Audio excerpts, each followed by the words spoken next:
Guztioi, ongi etorri laugarren jardunaldietako lehenengo mahai inguru honetara.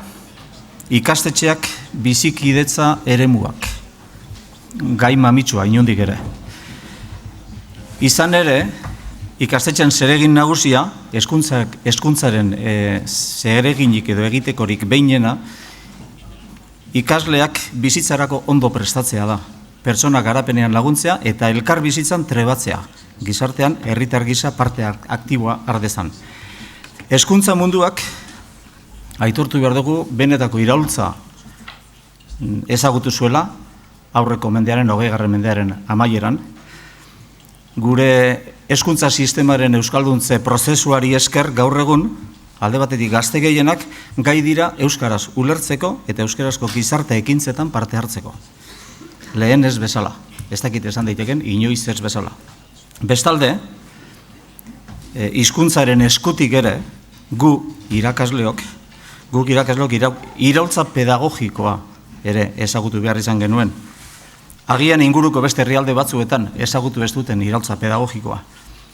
Eta zertan datzan iraultza pedagogiko hori, aniztasunari beste erabateko erantzuna eman bezitzaiola, konturatu ginen, beste begirada bat, aniztasunarekiko, planteamentu eta baliabide didaktikoetan ere ikaragarrizko berrikusketa egin behar izan zen, bigarren hizkuntzen irakaskuntzaz eta murgiltze prozesuaz ere asko ikasi genuela, esan behar da, aldez aurretik askok eta askok lehenengo euskera hizkuntza bera ikasi behar izan zuten, esan daiteke beraz, hemen behintzat ondo prestatutako irakasleria daukagula. Hezkuntzaz, pedagogiaz dena genekila uste genuen. Baina, mende berriarekin batera, ordea, bapatean egoera aldatzen hasi zen. Gure ikastetxetara, urrunagoko herrialdeetatik etortzen hasi zitzaizkigun ikasleak, eta bapatean guk genituen ziurtasunak hankaz gora joan zaizkigu. Ez dakit guztiz hankaz gora, baina bai birplanteatu behar izan ditugu gauza asko. Hizkuntzen irakaskuntza zezezik elkar bizitzat eta kulturartekotasunaren kontzeptua ere gogo eta egin behar izan dugu. Izan ere, leku gutxitan aurkituko dugu, eskolan gaur egun aurkitu dezakeguna. Hain jatorri eta egoera ezberdinetan hasitako pertsonak elkarrekin lanean. Efectivamente, ¿dónde, en qué otro ámbito social podemos encontrar como en la escuela? Personas de extractos socioeconómicos diversos, personas que han crecido en familias con diferentes lenguas, culturas y religiones, conviviendo a diario, trabajando en pie de igualdad, codo con codo, y realizando las mismas tareas. Podríamos asegurar que la escuela es un auténtico laboratorio de futuro.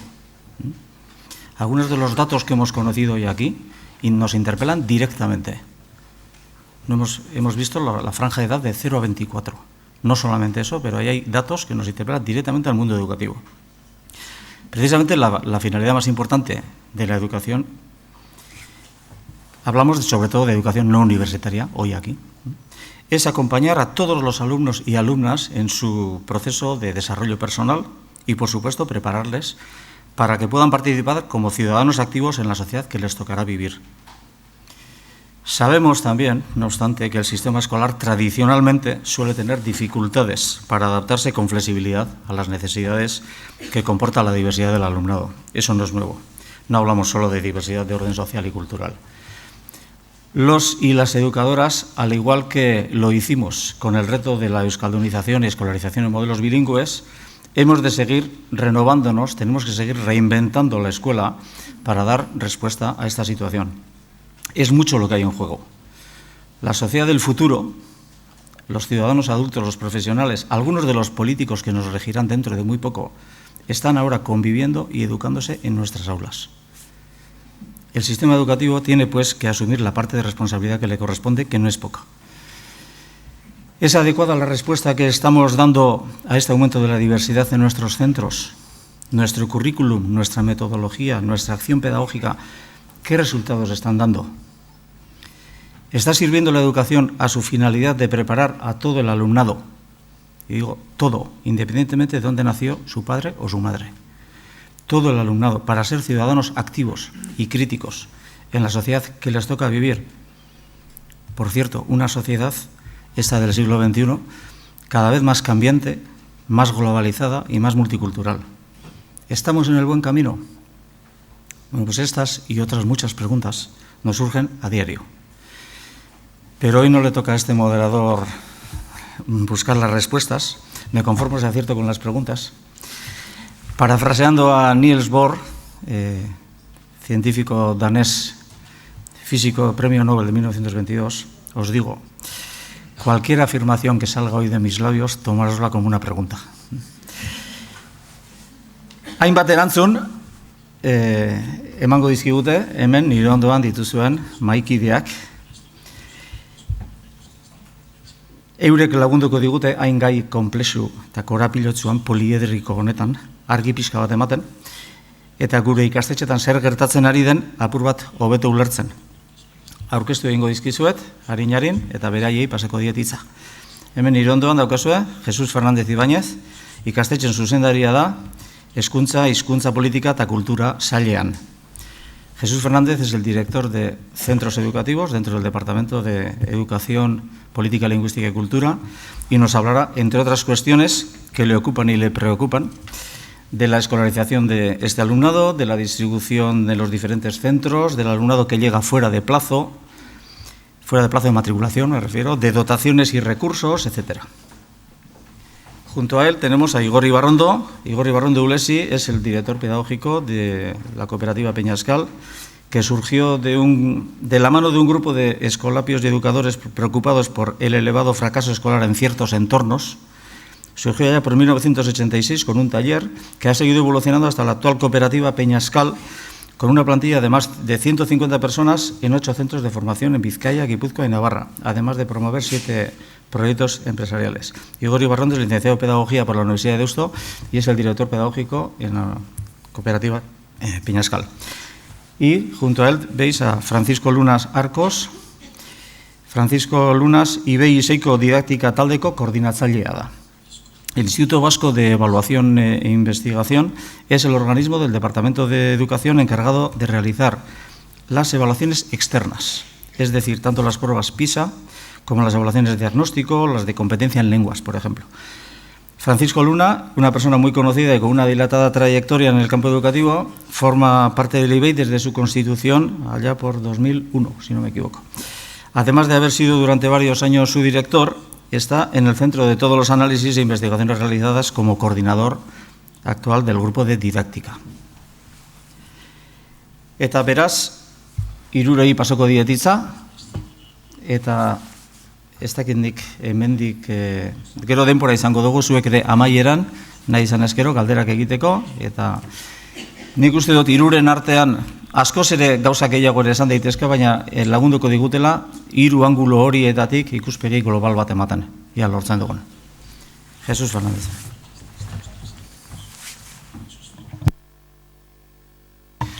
Eskerrik asko, Joseba, aurkezpena egiteagatik, egunon guztiei, eskerrak niri eteman antolatzale ekitaldi hau antolatu duten guztiei, Jose Luis, eskerrik asko konbidapena jasotzagatik. Ni uste dut gai hau hezkuntza mundutik atera behar dugula eta honelako foroetan parte hartu behar dugula, garrantzi handikoa dela bai zuentzako eta bai guretzako be. Hemen mai honetan gaudenok ezaguna gara aspalditik, momentu honetan tokatzen zain egotea politika mailan, baina ni ez naiz politiko hutsa, nahi irakasle, eta horregaitik hemen daudenarekin lan handia daramagu azken urteotan. Lo primero que quería plantearos es, para nombrar este fenómeno, vamos a utilizar a veces la palabra problema o no sé qué otro vocablo podremos utilizar. Quisiera dejar muy claro que para nada, si lo nombramos como problema, tiene una connotación negativa. El fenómeno de la migración es algo más, tiene muchísima dimensión, pero es algo más como puede ser otro tema. Por tanto, no lo tomamos los que nos toca acometer ahora responsabilidades en el departamento, no lo tomamos como un problema, sino como algo que tenemos que solucionar. Para nada tiene una carga negativa. soy de los que pienso que en el sistema educativo vasco, en estos 20 últimos años aproximadamente, tenemos 3 revoluciones, que he utilizado la palabra Joseba, yo creo que es un buen vocablo, iraultza. El primero fue el obligar a toda la población que estuviera hasta los 16 años escolarizada. Eso nos supuso en los centros escolares estar 5 años patas arriba, sometiendo a una población que decía que por qué tenía que seguir estudiando, cuando todo lo veíamos que era más que necesario. Qué pena que no se hubiera puesto ahora, en estos momentos, hasta los 18 obligatorio, que es una apreciación, pero qué pena. Y aquella revolución se pasó. Y hoy en día nadie se plantea en la sociedad volver a los 14 años. La segunda revolución pues fue con el movimiento migratorio, que igual lo empezamos a notar en los centros escolares pues hace 12, 13 años, empezó un poco, y que iba muy unido a todo lo que también ha comentado Joseba del tema lingüístico. El tema lingüístico. Esto es importante relacionarlo porque vamos a ver luego cómo muchas veces ante un problema utilizamos la excusa del idioma como un escudo para. Es una revolución que no la hemos todavía resuelto, ni mucho menos, porque es cambiante. El planteamiento que se hizo hace 10 o 12 años no es un planteamiento actualizado. Y la tercera gran revolución que nos viene, y estamos ahí un poco arremetiendo, es en las nuevas tecnologías, que eso también nos va a poner patas arriba muchas cosas.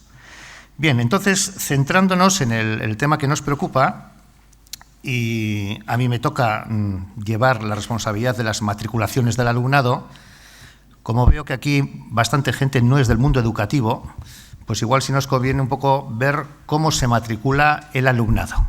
La matriculación de todo el alumnado del País Vasco es un complejo, complejísimo sistema que hay que respetar, encauzar o tener muy a flor de piel los derechos de las personas.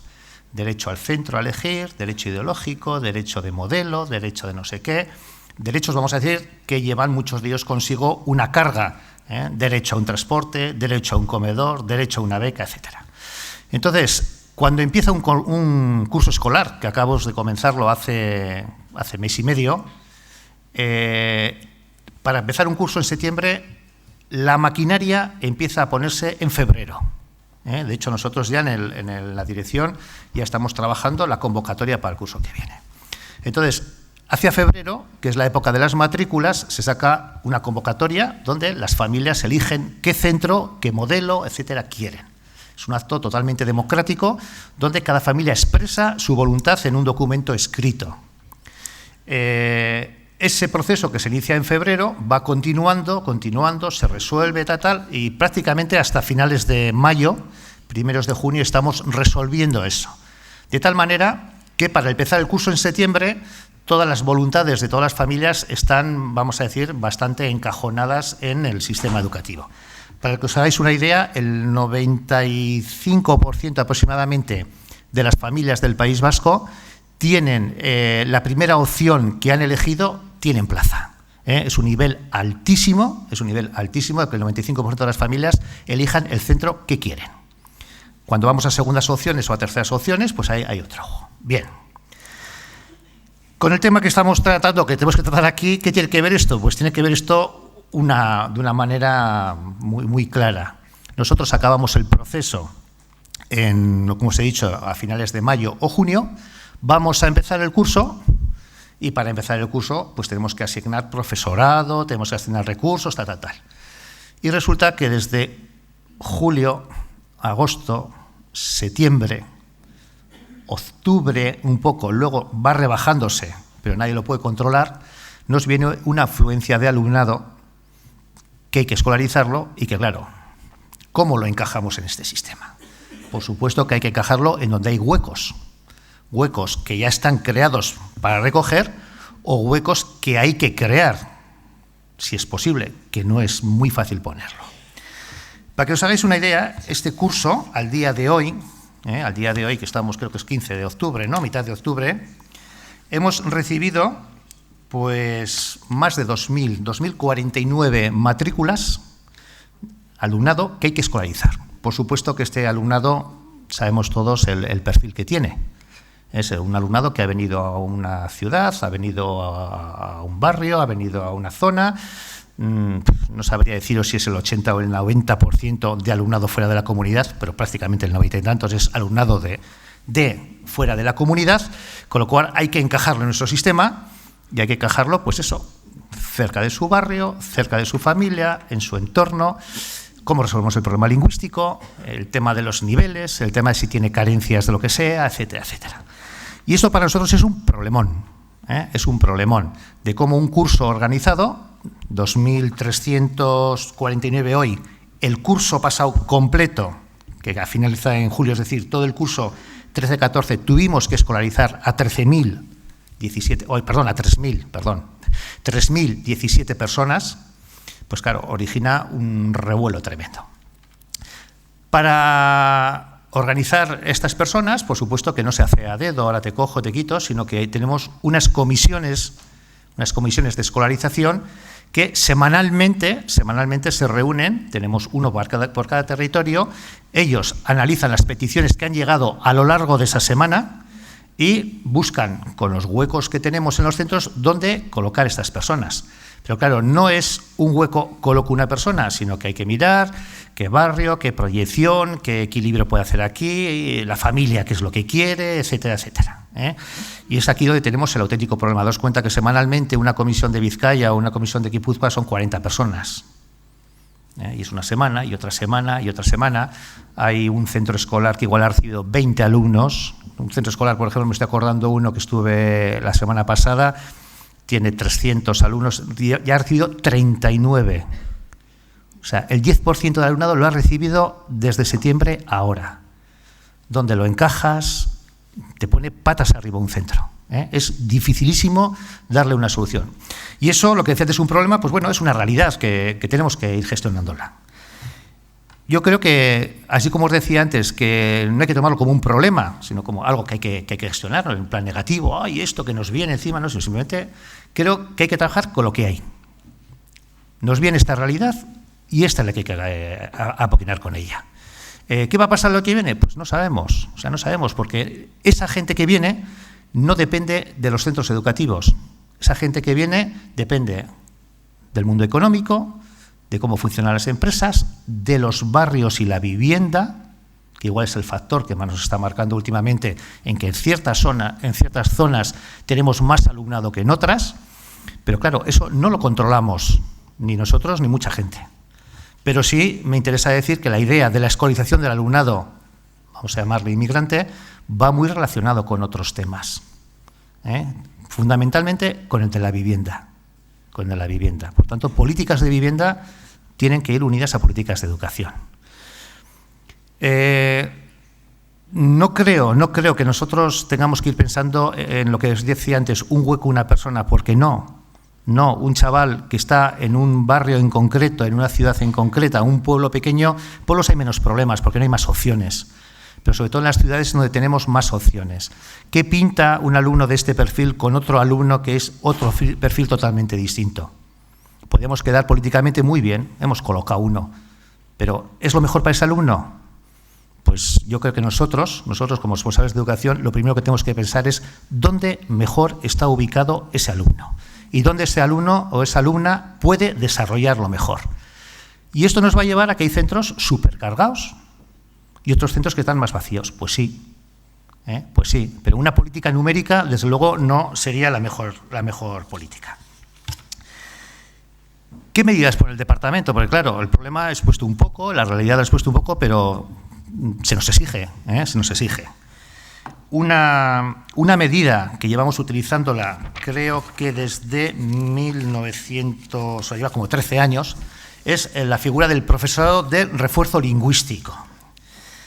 Fijaros que hasta el nombre va en consonancia con la realidad anterior que os comentaba.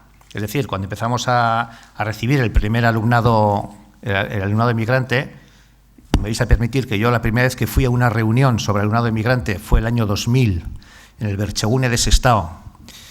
Fuimos porque en el instituto nos interesaba un poco ver el tema y me sonaba a chino todo. O sea, decía, nos hablaban de Toscana, de no sé quién. Yo decía, ¿qué es esto? ¿Qué es lo que nos va a venir? No sé, es rarísimo. Y estaba hablando del año 2000 o 2001.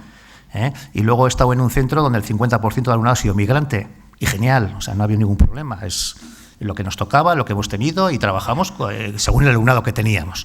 Pero quiere decir que esto al profesorado nos ha supuesto mucho cambio de muchas cosas. Entonces, en aquellos años se estableció un refuerzo, o sea, una especie de medida donde profesorado iba a atender a este alumnado por problemas idiomáticos. De hecho, el nombre PRL, profesor de refuerzo lingüístico. Y estaba muy encajonado en la idea sobre que este alumnado tenía que no quedarse desfasado con el proceso de euskaldunización en el que estábamos metidos. Bien. Se siguió dando ese recurso, unos parámetros, y llevamos como 6 años, 5 o 6 años, donde al final este recurso es un tema numérico. Si tú tienes, exactamente os voy a decir para que veáis la idea cómo lo organizamos, si tú tienes 3 o 4 alumnos que llevan menos de 2 años de incorporación al sistema, pues tienes 1/3 de jornada de crédito.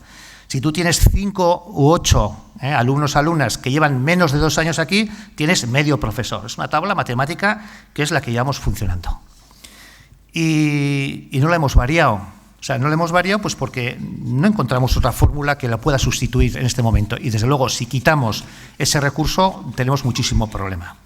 Para que os hagáis una idea, en este curso en el que hemos empezado ahora, profesoras sumando los créditos, tenemos en total en torno a 183 profesoras extras que se ponen para atender esta necesidad.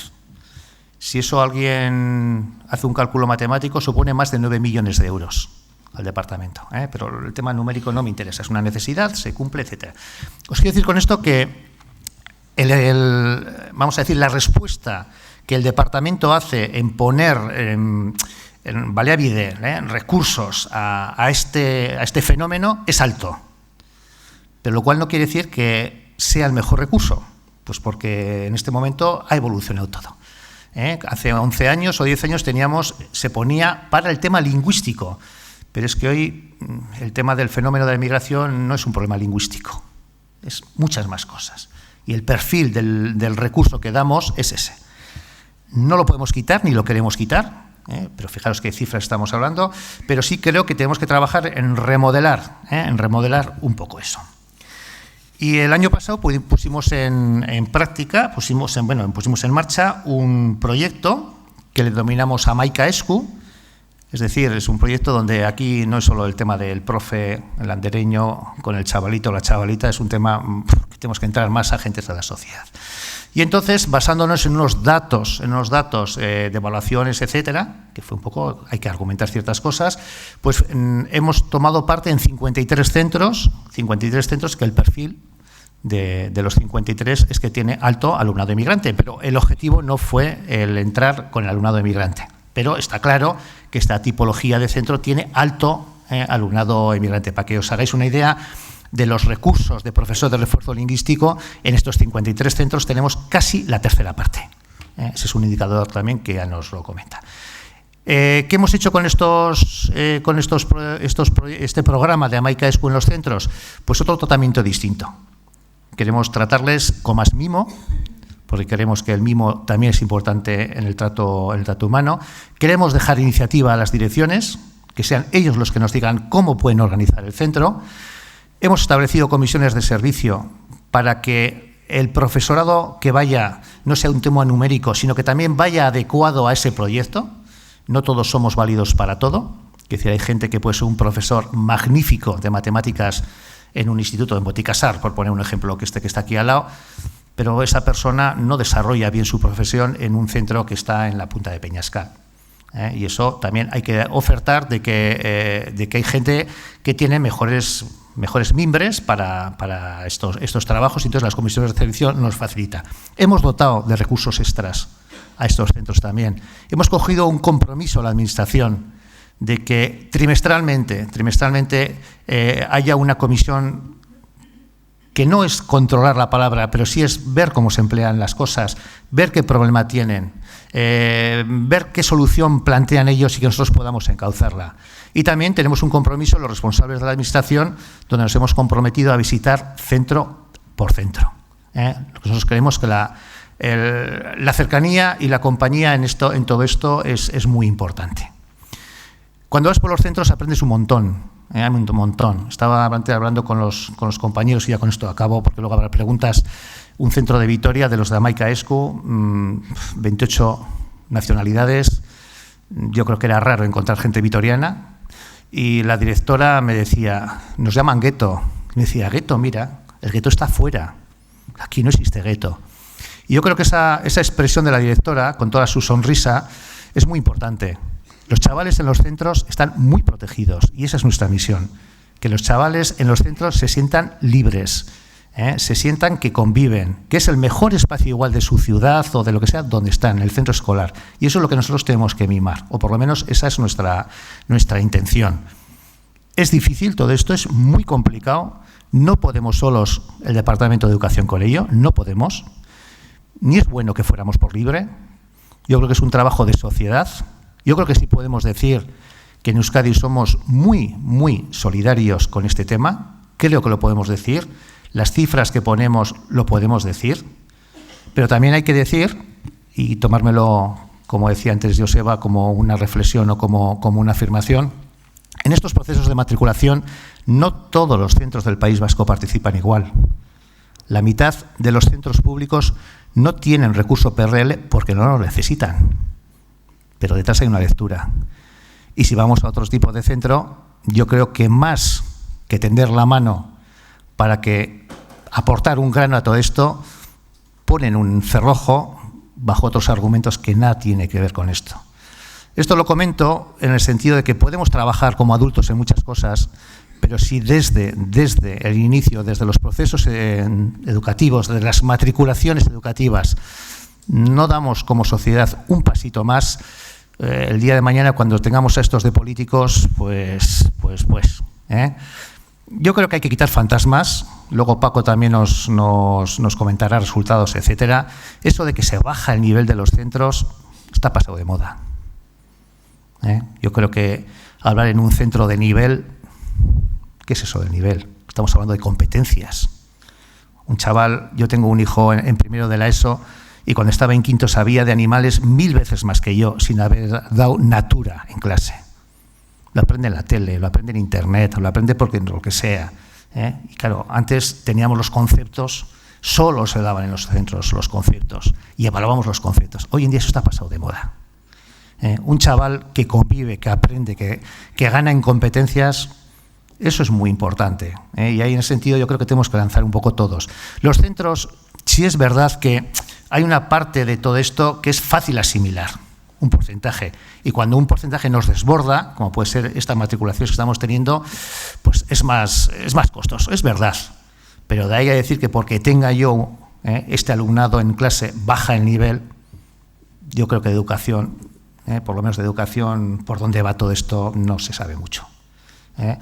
Y un poco ya acabando con esto, pues os animo a que quitemos fantasmas, que la gente que estamos en el mundo educativo, yo creo que es gente que está muy profesionalizada. Los del ISEI y el IBEI, que luego nos van a comentar, son gente, tenemos un instituto evaluador de lo mejor, que nos analiza, que nos dice, ojo por aquí que pueda haber esto, o nos van diciendo, mirad, esto no es tan malo como dicen. Confiemos un poco en nuestros resortes. Yo creo que hay que lanzar un mensaje muy positivo. Hoy en día, ¿quién puede poner barreras? O sea, sería un absurdo hablar aquí o sea, lo viene lo que nos viene y lo que nos venga tenemos que atender. Y nuestros chavales tienen que convivir con los de aquí, con los del extranjero y con todos. Lo vemos cada vez más. Entonces, el tema del idioma, el modelo lingüístico, es que el modelo es un oztopo. En Ondarru no hay más que modelo D y hay migrantes. No sé dónde está el oztopo. Quiero decir que hay que superar ciertas cosas que son muy del pasado. Vale, eskerrik asko. Eskerrik asko, Jesús. Eta orain datuetatik eta zenbakietatik pasa gaitezen datu horien analizira. Erakunderen bat baldin badago hemen gure artean datuen analizia orain arte zorrotz egin duena, hain zuzen ISEI IBEI izan da, eta horregatik daukagu gaur hemen Uste dut, okerrez banago datu berriekin ere, orain esango digu, gogoan dut orain dela 3 urte aurkeztu zituela lehenengo analiziak, datuen emaitzetan, izan ere ikasle hauentzako, hilala bizikoa da arrakasta, eskola arrakasta lortzea. Guztientzako, baina hauentzako are gehiago. Francisco Lunak azalduko izigu datuak orain. Bai, egunon guztiei. Jesús nos ha dejado en la puerta a los alumnos y ahora nosotros los cogemos y los evaluamos, ¿no? Es decir, nuestra función fundamentalmente es conocer desde el Instituto Vasco de Evaluación e Investigación Educativa cómo va el sistema educativo vasco. Y lo hacemos con diferentes instrumentos. Un sistema educativo siempre tiene datos, tiene multitud de datos, ¿no? Uno de ellos, por ejemplo, son los datos que se aportan a partir de las evaluaciones académicas. Cada uno de los profesores y profesoras del sistema evalúa a sus alumnos y al final de curso hay promociones, hay suspensos, hay repetidores, hay diferentes tipos de notas en cada una de las áreas, materias, en cada una de las etapas y hay una cantidad ingente de información de carácter académico. Pero este tipo de información de carácter académico, nosotros siempre solemos decir que es una información de carácter contextual. Es decir, si nosotros comparamos los resultados de un centro, los resultados académicos de un centro con los resultados de otro centro completamente distinto, podemos encontrar más semejanzas que diferencias. Porque normalmente el profesorado, cuando evalúa a sus alumnos, tiende a lo que se llama la campana de Gauss, es decir, hay alumnos de bajo rendimiento, hay alumnos de medio rendimiento y hay alumnos de alto rendimiento, es decir, con lo que sale la famosa curva, ¿no?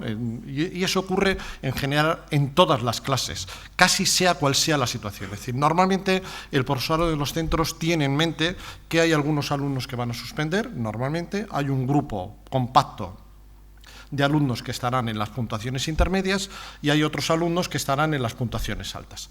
Esta cual sea, como os digo, sea cual sea la situación. De hecho, nosotros, cuando comparamos los resultados de las evaluaciones externas que hacemos con los resultados de los centros, los resultados académicos, hay una correlación muy alta. Correlación en el sentido de que los alumnos buenos, desde el punto de vista académico, rinden también positivamente en las evaluaciones externas del sistema.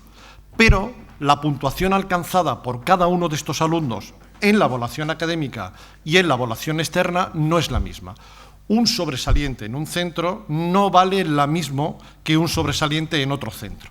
Entonces, por eso es importante tener referentes externos al sistema, lo más objetivos posibles, lo más profesionales posibles, para poder medir a todos los alumnos y alumnas y poder compararnos incluso con otros sistemas educativos para percibir cuál es la evolución que va teniendo el sistema. Bien, nosotros hacemos muchas evaluaciones, investigaciones, pero hay 2 evaluaciones que para el sistema educativo vasco son estratégicas, prácticamente desde que empezaron.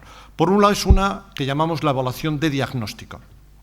Es una evaluación que se hace a todo el alumnado de cuarto de educación primaria y de segundo de secundaria obligatoria, es decir, en los momentos centrales de cada una de las etapas obligatorias, de tal manera que los resultados que posteriormente se envían a los centros puedan servir como referente diagnóstico para tomar determinado tipo de medidas con los alumnos específicos que hayan tenido alguna dificultad en este proceso. Este es uno de los instrumentos, como os digo, estratégicos del sistema que venimos haciendo desde el 2009, lo hemos hecho en el 2010, en el 2011, en el 2013 y este año lo volveremos a repetir en el 2015.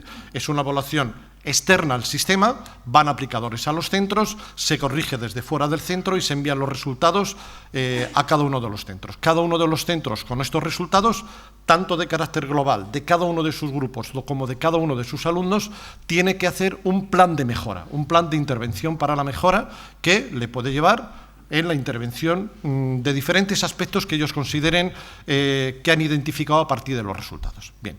Y luego tenemos otra evaluación también estratégica que venimos participando prácticamente desde el principio, que es la evaluación de la OCDE, el estudio internacional PISA, que es la evaluación que se realiza a los 15 años, por lo tanto, en una edad en la que en la mayoría de los sistemas educativos europeos es una edad ya de salida del sistema obligatorio y, por lo tanto, estaríamos midiendo cuál es la competencia que tienen los alumnos que se evalúan a los 15 años para poder desenvolverse posteriormente en estudios seguir estudiando y para poder desenvolverse como ciudadano o ciudadana en la vida diaria. Es decir, son las personas que en muy poco tiempo van a dar su voto para elegir a quienes nos gobiernan, por ejemplo. Bien, entonces, voy a hablar de estos dos instrumentos, de la evaluación de diagnóstico, qué resultados nos da, y de la evaluación PISA, qué resultados nos da.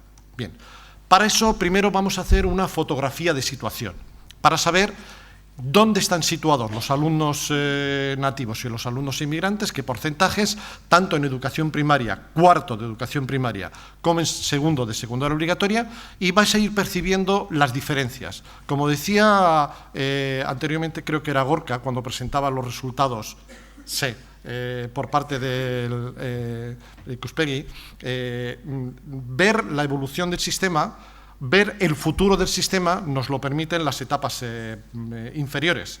Es decir, igual que antes nos comentaba que de los 0 a los 4 años o los 0 a los 2 años, de alguna manera nos refleja cuál es la tendencia futura del sistema, lo que ocurre en cuarto de educación primaria también nos da una cierta idea de lo que va a ocurrir posteriormente en el sistema. Y os vais a dar cuenta, nos vamos a ir dando cuenta que tenemos dos realidades completamente distintas, lo que ocurre en secundaria y lo que ocurre en educación primaria a mitad de la etapa obligatoria. Bien. ¿Cuál es la situación a partir de los datos, como repito, de la evaluación de diagnóstico? En educación primaria, el 94,5% de los alumnos son nativos, de primera generación sería el 3,3% y el 2,2% de segunda generación. ¿Cómo identificamos primera y segunda generación el alumnado inmigrante?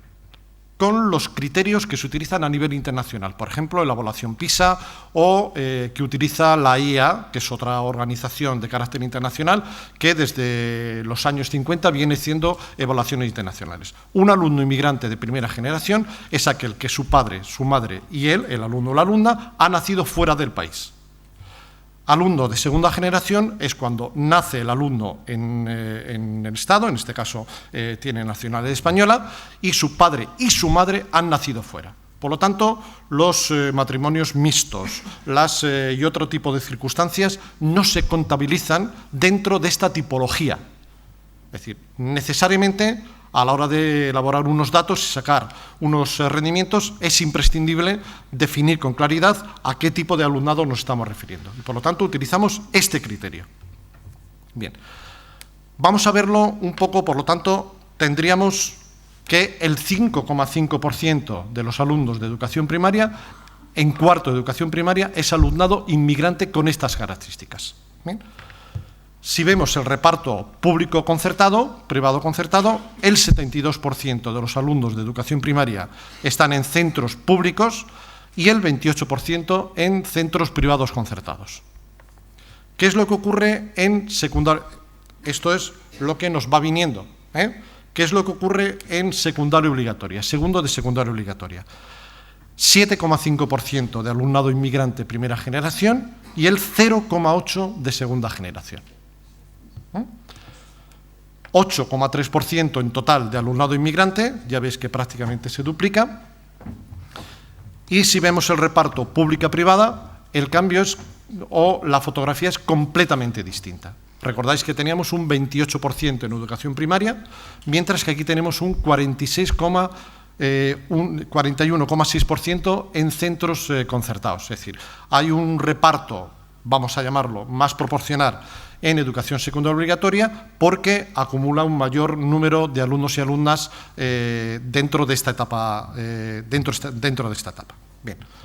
Vamos a seguir dando algunos datos más sobre esta fotografía, porque son datos que nos van a servir para interpretar más correctamente los resultados de rendimiento que posteriormente vamos a ver, tanto de alumnos nativos como de alumnos inmigrantes. Bien. Idoneidad en el curso que le corresponde por edad. Es decir, a cada curso, de manera natural, le corresponde una edad. Comienzan a los 6 años en educación primaria, comenzarían a los 12 años en educación secundaria obligatoria y cada curso tiene una edad que le corresponde. Bien. El 6,9% de los alumnos nativos son alumnos no idóneos. En educación primaria generalmente tiene que ver con alumnos repetidores. Mientras que entre el alumnado inmigrante se triplica esta cifra. El 22,9%, prácticamente el 23% de los alumnos de educación primaria inmigrantes son alumnos que no están en el curso que les corresponde por la edad. La variable de idoneidad en el curso es una de las variables con mayor capacidad explicativa de los resultados. Luego lo veremos. ¿Qué es lo que ocurre en secundaria? Cambia completamente también la fotografía. Si entre los alumnos nativos tenemos el 16,5% de alumnos no idóneos, normalmente en el caso de los alumnos nativos suelen ser alumnos repetidores, en el caso de los alumnos inmigrantes el 54% de los alumnos de segundo de secundaria obligatoria son alumnos no idóneos en el curso no idóneos en relación a la edad que tienen y por lo tanto no están en el curso que les correspondería por edad. Este, como os digo, supone triplicar la tasa de alumnos no idóneos entre inmigrantes y nativos. En el caso de los alumnos inmigrantes, en bastantes casos no tiene que ver con repetición, sino con escolarización en un curso que no les corresponde para edad. Han llegado en un momento concreto de escolarización por la procedencia del sistema educativo, las características del sistema educativo del que proceden. Las comisiones de escolarización han considerado que el curso que les corresponde por edad no es el curso pertinente, y por lo tanto les escolarizan en cursos inferiores y esto es lo que provoca en algunos casos, no tanto como consecuencia de la repetición por el hecho de estar escolarizados en un curso determinado, sino por el hecho de que la propia escolarización ha comenzado en un nivel que no corresponde con la edad. Bien, vamos a ver otro dato importante que también tiene mucha influencia a la hora de explicar los resultados, la diferencia de resultados nativos e inmigrantes, que es el índice socioeconómico y cultural. Nosotros construimos, de manera semejante a como se construye en muchos otros estudios y evaluaciones, un índice en el que se recoge diferentes aspectos relacionados con la situación familiar de los alumnos y alumnas. Tiene que ver con los estudios del padre y la madre, con la situación laboral del padre y la madre, una serie de posesiones de carácter, desde coche, ordenador, casa, etcétera, etcétera, y luego una serie de posesiones de carácter cultural, libros, etcétera, etcétera. Bien, a partir de ahí se construye un índice de carácter socioeconómico, que normalmente suele explicar alrededor del 20% de la diferencia de resultados entre un alumno y otro de manera general. Y por lo tanto, en el momento de explicar la varianza entre las diferencias de resultados es un dato importante. Bien, nosotros construimos un índice socioeconómico cultural que se estructura en 4 niveles: bajo, medio alto y alto. Y a todo el alumnado lo clasificamos alrededor de un cuarto de la población en cada uno de esos niveles. Y a partir de ahí situamos a los alumnos, situamos a los centros, situamos territorios, Bien. Si comparamos la situación del índice socioeconómico y cultural de los alumnos nativos con los alumnos inmigrantes, veis que en el índice bajo, frente al 23,4% de los alumnos nativos, encontraríamos el 65% de los alumnos inmigrantes. Es decir, que los datos en cuarto de educación primaria nos indican que 6 de cada 10 alumnos están en el nivel bajo de ISEC. ¿Qué es lo que pasa en secundaria obligatoria? Bueno, el valor del índice en nativo está muy cercano a 0,07, mientras que el de inmigrante prácticamente es de los más bajos que tenemos, -1. ¿Qué es lo que pasa en secundaria obligatoria? En este aspecto, contrariamente a lo que hemos visto en los anteriores, cuando hemos visto la distribución por redes educativas o cuando hemos visto la distribución por idoneidad en el curso según la edad, en este caso los datos no cambian sustantivamente. Es decir, también 6 de cada 10 alumnos inmigrantes están en el nivel bajo de ISEC. Y ya veis las diferencias también en los niveles altos, el 5 frente al 29, prácticamente el 30. El índice en este caso es 0,11 y el -0,95. Bien.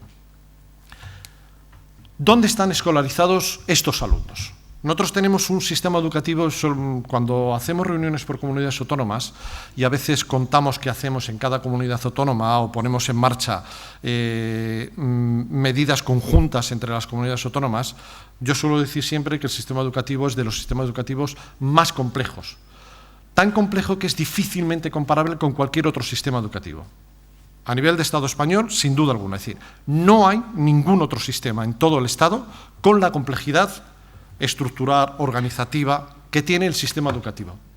Por eso nosotros normalmente ya los resultados no los solemos dar por redes educativas, diferencia pública concertada. En un sistema que tiene un 50-50 de reparto entre una red y otra, eso nos dice poco.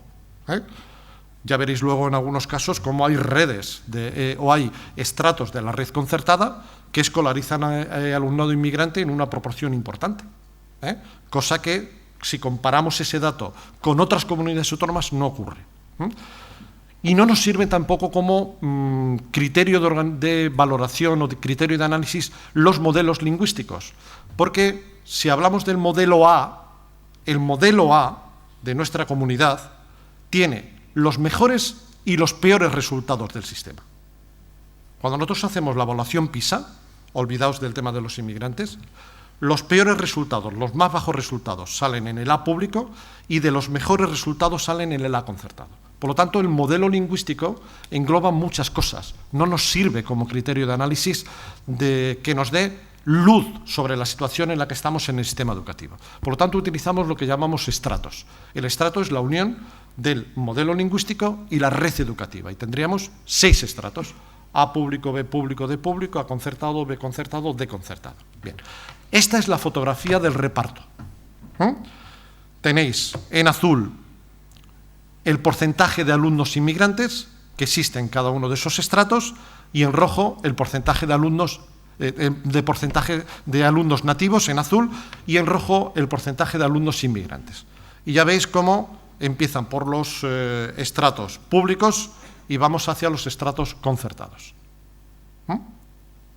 Veremos luego qué ocurre en educación secundaria obligatoria. El estrato que más escolariza es el estrato A público. El 45,5% de los alumnos son inmigrantes en el estrato A público. El 18,7% del estrato B público es inmigrante y el 5,3% y así sucesivamente hasta el 1,9% del D concertado. Pero esto no nos da una fotografía muy precisa, porque esto es una representación a veces equívoca del sistema. Podríamos pensar que con esta gráfica, que es muy frecuente hacer una gráfica de este tipo, podríamos llegar a la conclusión de que la mayoría de los alumnos inmigrantes están escolarizados en el modelo A público. Pero el modelo A público solo representa el 1,5% de todo el sistema. Por lo tanto, es conveniente mirarlo de otra manera. Bien. Esta es la evolución de cómo ha ido la escolarización, siguiendo del alumnado inmigrante, desde el 2009 hasta el 2013. Ya veis que ha habido una evolución y, curiosamente, se dan 2 datos que en el análisis de los resultados en 2013 nos han llamado la atención. El crecimiento de los alumnos inmigrantes en el modelo A público en primaria. ¿Por qué ocurre esto? Porque aumenta el número de inmigrantes y decrece el número de nativos. No aumenta sustantivamente. De hecho, en este curso pasan de 186 a 320. Es decir, el aumento en en número, no es impactante, pero es que decrece prácticamente un 30% en los alumnos nativos. Es decir, el modelo A público está representando un determinado tipo de centro en estos momentos, pero dentro de todo el sistema no representa la mayoría. Vamos a ver.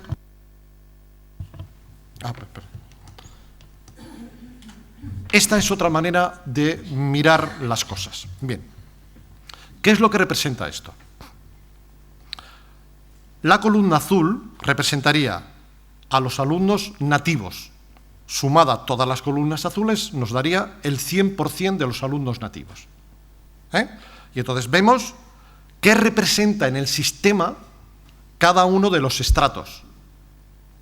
Por ejemplo, respecto a los alumnos nativos, el 0,7% del sistema está en el A público, pero realmente lo importante es que el 43,5% está en el D público. Es decir, el D público representa mucho más el sistema que el A público. Bien, si veis esta transparencia, nos indica dos cosas. El peso que tienen los alumnos inmigrantes respecto del total de alumnos inmigrantes dentro del sistema, y nos indica otra cosa.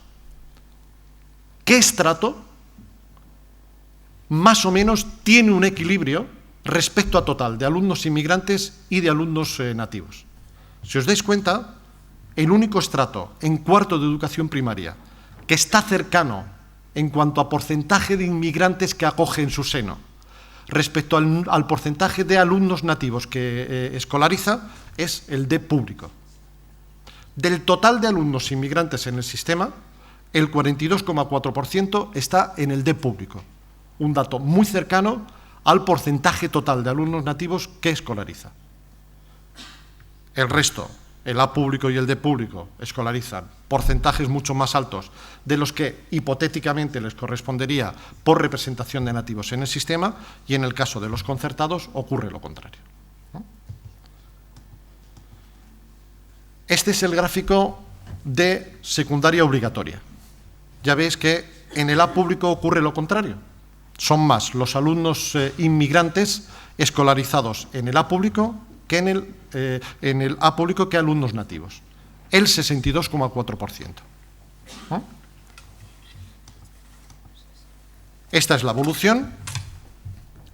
El 62,4%, ya veis que hay también una subida significativa del porcentaje de alumnos inmigrantes en el A público.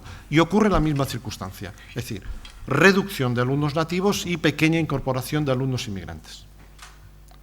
Vamos a verlo también con esta fotografía. Es decir, veis que es una fotografía en cuanto a la situación del reparto de alumnos inmigrantes y alumnos nativos dentro del sistema, muy distinta de la que habíamos visto en secundaria obligatoria. Si antes os comentábamos que era el D público, en el que más o menos equiparaba el porcentaje de población inmigrante de lo que representa el 100% de inmigrantes y de los alumnos nativos, en este caso en secundaria obligatoria no es así. Fundamentalmente porque en secundaria obligatoria la escolarización mayoritaria de los alumnos inmigrantes suele ser en modelos As o Bs y menos en los modelos Ds. Bien, vamos a los resultados. Visto que ya cuál es la fotografía, ¿dónde están escolarizados estos alumnos? Hemos visto dos variables con alta capacidad de explicación de los resultados, idoneidad y índice socioeconómico y cultural. Vamos a ver qué pasa ya con los resultados de los alumnos nativos, del alumnado nativo y del alumnado inmigrante. Bien.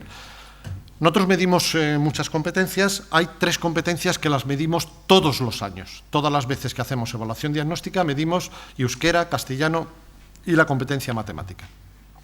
En euskera medimos comprensión oral, comprensión escrita y expresión escrita, y en el caso de las matemáticas medimos las 4 dimensiones, los 4 aspectos que forman parte de esta competencia: geometría, cálculo, probabilidad y resolución de problemas. Bien, y a partir de ahí hacemos unos resultados con una serie de indicadores.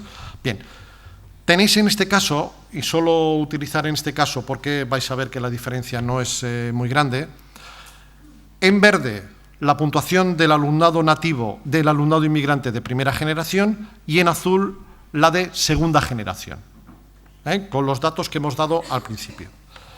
Ya veis que no es muy grande la diferencia en euskera entre primera y segunda generación, 3,2 puntos, que no se anula, sin embargo, cuando detraemos la influencia del ISEC. Es decir, esta diferencia entre primera y segunda generación, aunque el porcentaje de alumnos de segunda generación sea pequeño todavía en educación primaria, sin embargo, no se anula, no viene explicada por sus circunstancias socioeconómicas y familiares. Muestran una pequeña mayor influencia respecto de los de primera generación. En castellano, prácticamente no existe diferencia entre primera y segunda generación de alumnado inmigrante. Y en matemáticas existen esos 3,3 puntos que tampoco se anulan cuando analizamos las diferencias socioeconómico-culturales de los alumnos de primera y segunda generación inmigrante. Luego analizaremos las diferencias con los alumnos nativos, por eso ahora no las nombro. Estamos hablando de primera y segunda generación. Entre primera y segunda generación en educación primaria, las diferencias son muy escasas. Algo mejores en el caso de segunda generación, pero es una diferencia, como os digo, de muy poco número. Bien. ¿Cómo han evolucionado los resultados del alumnado de inmigrantes en las 4 ediciones de la evaluación de diagnóstica que hemos hecho hasta ahora? Tenéis en rojo, en la parte de arriba, la comunicación lingüística en castellano. Ha pasado desde 227 hasta 251 puntos. Es decir, en estas 4 ediciones ha ganado 24 puntos. Es una subida enorme, enorme, porque es una media 250, desviación típica 50, por lo tanto, quienes sepáis de estadística, es casi media desviación típica, con lo que es un crecimiento en 4 años bastante importante. Es decir, el proceso de mejora que ha supuesto durante estos años del alumnado inmigrante se puede decir como que ha sido bastante bueno. ¿Qué ha pasado en matemáticas? El crecimiento ha sido menor, 8 puntos, pero también el crecimiento del alumnado nativo ha sido pequeño. Es decir, los datos en la competencia matemáticas del alumnado global y específicamente del alumnado nativo no se han movido demasiado. ¿Qué pasa en euskera? En euskera también 24 puntos, media desviación típica, con lo que es un crecimiento en las lenguas. Uno de los objetivos que, como comentaba antes Jesús, se tenía desde el principio con la llegada de los alumnos inmigrantes, del alumnado inmigrante. En estos 2 aspectos, el comportamiento, el esfuerzo realizado por el alumnado inmigrante y, por lo tanto, por los centros para formarlos, se puede calificar como importante. Vamos a ver las diferencias respecto del alumnado nativo. Es decir, aquí tenéis la evolución de las diferencias. ¿Qué diferencia de puntuación, qué puntuación tiene el alumnado nativo y qué puntuación tiene el alumnado inmigrante y la resta correspondiente? Veis que en comunicación lingüística en euskera, desde los 47 puntos, una distancia muy grande en la evaluación, de la primera evaluación, en 2009, se han reducido a los 24 puntos. La línea discontinua no la tengáis en cuenta. 24 puntos. En matemáticas ha pasado de 29 a 23 puntos y de 24 a 11 puntos en educación, en competencia de castellano. Pero, a su vez, hemos hecho otro análisis. Si detrajéramos de la puntuación obtenida por el alumnado inmigrante la influencia de su ISEC, es decir, esto estadísticamente se puede hacer, quitamos lo que viene explicado por su situación socioeconómica y cultural y dejamos la puntuación de ese inmigrante pensando que todos los alumnos tuvieran el mismo ISEC. ¿Bien? ¿Qué ocurriría? ¿Qué puntuación sacarían los alumnos inmigrantes? Bien, de 24 en competencia en euskera pasarían a 12, en matemáticas se reduciría a 7 puntos la diferencia y se anularían las diferencias en castellano. Es decir, una parte importante de las diferencias de resultados, como hemos visto antes, viene explicada por la situación socioeconómica de los alumnos inmigrantes. Vamos a secundaria. Esta es la puntuación en las 3 competencias en 2013, en la última evaluación, y fundamentalmente lo vemos como en educación primaria para ver qué pasa entre la primera y segunda generación de alumnado inmigrante. Al contrario de lo que ocurría en educación primaria, en educación secundaria obligatoria, esta diferencia de generaciones es muy importante en resultados. Veis que hay 24 puntos en euskera entre primera y segunda generación. Fundamentalmente tiene que ver por qué modelo lingüístico están escolarizados los alumnos de primera y segunda generación. Los alumnos de segunda generación están más escolarizados en modelos bilingües que en el caso de la primera generación. Y por lo tanto se observa esta mejora en los resultados. En el caso de castellano, que ya eran buenos, prácticamente se anulaban, si recordáis, las diferencias de resultados en educación primaria. En educación secundaria obligatoria se mantiene una pequeña diferencia, que prácticamente se anula cuando detraemos la influencia del ISEC. Y en el caso de matemáticas, la diferencia es algo mayor que la que veíamos en educación primaria, y son 6,3 puntos, que no se anula tampoco cuando vemos las diferencias de nivel socioeconómico y cultural entre primera y segunda generación. Por lo tanto, en secundaria obligatoria, aunque el porcentaje de alumnos de segunda generación es más bajo, más pequeño que lo que habíamos visto en educación primaria, sin embargo, esta diferencia generacional sí se observa dentro de los resultados. Bien. Vamos a ver la evolución de los resultados, cómo se han comportado a lo largo de estos 4 años los alumnos y alumnas inmigrantes en las evaluaciones diagnósticas. En competencia en castellano han mejorado 13 puntos. Recordad que teníamos cerca del 60% de los alumnos de secundaria obligatoria, en segundo de secundaria obligatoria, inmigrantes, en situación de no idoneidad.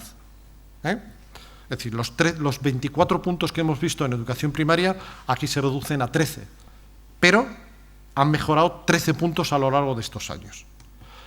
En el caso de matemáticas, han perdido un punto, prácticamente se mantiene la puntuación desde el principio, es algo semejante a lo que ocurre también con el alumnado nativo. Y en el caso de la competencia en euskera, es donde la mejora ha sido más sustantiva. Han mejorado en 21 puntos. ¿Qué pasa con la diferencia entre el alumnado nativo y alumnado inmigrante? Ya veis que pasa en euskera de 65 a 47 puntos, lo que ocurre también en el caso de las matemáticas, prácticamente se mantienen las diferencias, y en el caso del castellano, que es donde las diferencias son más bajas.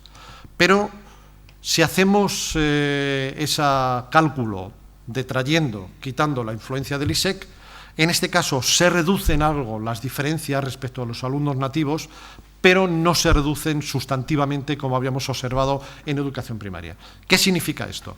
Que la diferencia socioeconómica y cultural de los alumnos inmigrantes explica en parte los resultados de este alumnado, pero no explica la mayor parte de las diferencias. La mayor parte de las diferencias son por otras razones, de carácter escolar, de no idoneidad en el curso, etcétera, etcétera. Eso en el caso de educación secundaria obligatoria. Bien. Vamos a ver ahora, antes de terminar posteriormente con los datos de PISA, vamos a ver qué es lo que piensan los equipos directivos respecto al fenómeno del alumnado inmigrante. ¿Cómo lo siente? ¿Cómo lo vive? ¿No? Que de alguna manera coincide con la percepción que comentaba antes Jesús en su intervención, ¿no? Es decir, les preguntábamos a los equipos directivos de todos los centros, y en este caso es una muestra total, es decir, el 100% de los equipos directivos han contestado a estas preguntas. El 83% de los equipos directivos de educación primaria y el 77% opinan que en su centro dan un tratamiento bastante o muy adecuado al alumnado inmigrante. Es decir, la percepción que tienen de cómo tratan a los alumnos es una percepción muy positiva, muy alta. El 90% de los equipos directivos de educación primaria y cerca del 85% de eso piensan que la adaptación del alumnado inmigrante en su centro es buena o muy buena. Es un dato extraordinario. Es decir, nosotros cuando nos encontramos, este dato en principio nos sorprendió, ¿no? Pero luego de alguna manera nos ayuda a entender por qué en general en esta comunidad, a pesar del crecimiento progresivo del alumnado inmigrante en los centros, sin embargo, no se percibe, como en otras zonas, como un problema escolar. Es una circunstancia a la que tenemos que atender, pero no se percibe como un problema en el mismo sentido que comentaba antes Jesús. Cuando les preguntamos por los problemas, ¿qué problema perciben con el alumnado inmigrante? Sí nos indican que los dos problemas fundamentales, lógicamente, tienen que ver con la diferencia lingüística y con la diferencia cultural respecto al sistema educativo del que proceden. Es decir, cuando son las dos circunstancias básicas que tú tomas en consideración cuando escolarizas a un alumno. ¿Qué lengua tienen y cuál es el nivel que tiene en ese momento para escolarizarse en un curso y en otro? Es decir, son los dos problemas normales. Pero, por ejemplo, les preguntábamos si las diferencias religiosas eran un dato problemático. El 90 y tantos % de los equipos directivos consideran que el tema religioso no es un problema en su escolarización. Como problemas veían el 56% de primaria y el 51% consideran que el grado de preparación de su profesorado es bueno o muy bueno. Es decir, podríamos mirarlo de la otra manera. La mitad del sistema en primaria y en secundaria consideran que el nivel de formación que se tiene para este fenómeno es todavía insuficiente. Pero, aún así, la otra mitad del sistema considera que es buena o muy buena la preparación del profesorado. Nos queda por avanzar y, sobre todo, nos queda por avanzar porque es un fenómeno creciente y que cada vez se va creando aspectos nuevos, ¿no? Vamos a ver qué piensan los alumnos y alumnas de cuarto de educación primaria y de educación secundaria obligatoria. Entonces, les planteábamos una situación. Les decíamos, si tuvieras que hacer un trabajo en clase de un determinado tipo, ¿qué actitud adoptarías si tuvieras un compañero de una religión diferente a la tuya? O si tuvieras que trabajar con un compañero que es de un país distinto al tuyo, o que es de una cultura diferente a la tuya. ¿No te importaría? Dependiendo, no me importaría nada, o me importaría mucho. Entonces, vamos a ver qué contestan, porque de alguna manera nos está indicando un cierto nivel de aceptación o no aceptación de esas circunstancias de estos alumnos. En Helen Escuncha, de no me gustaría trabajar con un compañero de religión diferente a la mía, él contesta el 23,8%. Es un porcentaje alto. ¿Veis que sí me gustaría? Es decir, no me plantearía ningún problema, el 37,5%. Pero entre no me gustaría y según el caso, es decir, poniendo condiciones, tenemos un porcentaje alto de alumnado. Es decir, cuando hablamos de la necesidad de trabajar con el alumnado inmigrante, y se comentaba antes que al inicio el principal problema que teníamos en relación con este tipo de alumnado era el de carácter lingüístico, en estos momentos todo el trabajo relacionado con la interculturalidad, etcétera, etcétera, estos datos nos indican que es necesario. Es decir, no está evidentemente todo ganado. Nos sorprende, por ejemplo, que haya una diferencia tan grande en las respuestas de las chicas y de los chicos. La N serían las nescas y Mutilla los chicos. Hay cerca de 7 puntos de diferencia entre chicos y chicas respecto a no me gustaría trabajar directamente. Te dicen que no me gustaría trabajar con un compañero de una religión diferente. ¿Qué pasa en secundaria? En secundaria se reduce sustantivamente en todas las preguntas. Es decir, solo un 9% de los alumnos dicen claramente que no les gustaría trabajar. Y la diferencia entre chicos y chicas se reduce también sustantivamente. ¿Qué pasa cuando les preguntamos por un compañero de un país distinto? Es algo menor, es decir, parece que el tema religioso, al menos en la mente de los alumnos de educación primaria, cuarto de educación primaria, por lo tanto, con el conocimiento que pueden tener o la percepción que se han hecho de esta pregunta, es más problemática para ellos que lo que supone una persona de un país distinto. Pero el 16,8% de los alumnos no les gustaría trabajar con alguien de un país distinto. En secundaria obligatoria se reduce también sustantivamente y es cerca de un 5%. Y esta pregunta, que es algo más compleja, aquí he puesto el resumen porque se le da una situación determinada, que fuese de una cultura distinta a la tuya, árabe, africana, americana, etcétera, etcétera, es más amplio.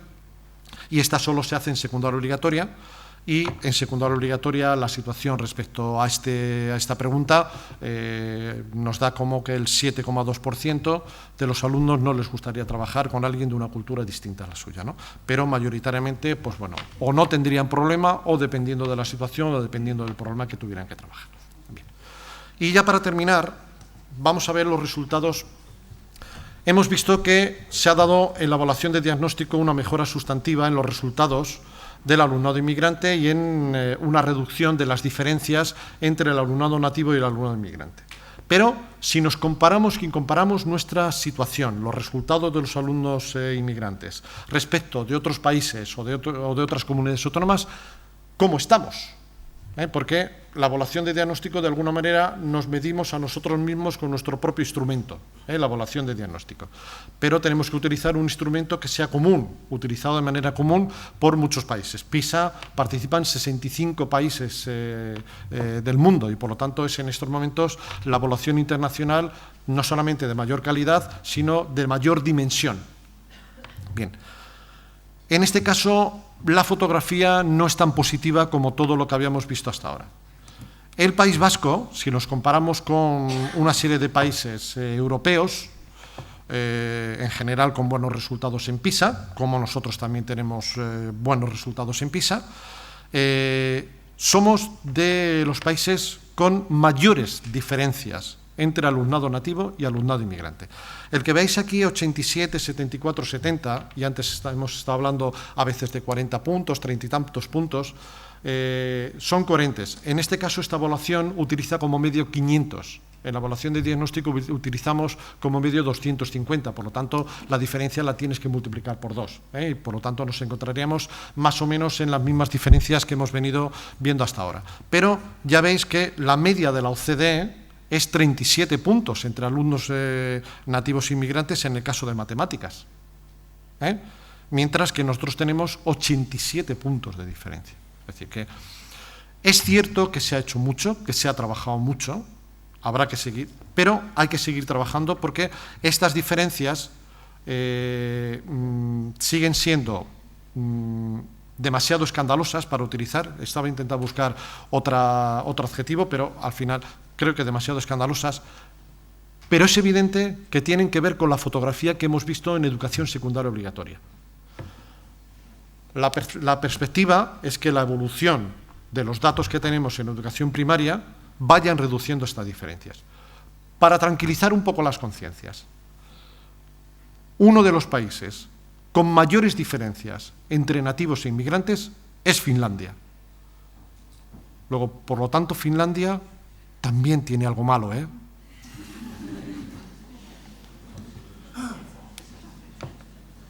Cuando nos comparamos por comunidades autónomas, nos da la misma situación. Y esto es más preocupante, porque, si observáis, prácticamente en todas las competencias que medimos en PISA, matemáticas, lectura y ciencias, prácticamente somos de las comunidades con mayores diferencias entre nativos e inmigrantes. Observad que, por ejemplo, en Andalucía, entre nativos e inmigrantes en matemáticas, tienen 40, y nosotros tenemos más del doble de diferencia. Es cierto que en estos años, desde el 2009 al 2012, se han reducido las diferencias. Por ejemplo, en 2009, en matemáticas, había 95 puntos de diferencia entre el alumnado nativo e inmigrante del País Vasco y se ha reducido a 86. Y nosotros estamos convencidos, por lo que os comentaba antes, la propia evolución del sistema, que nos lleve a una reducción por el propio progreso del sistema a partir de los datos que hemos visto en educación primaria. Mil esker.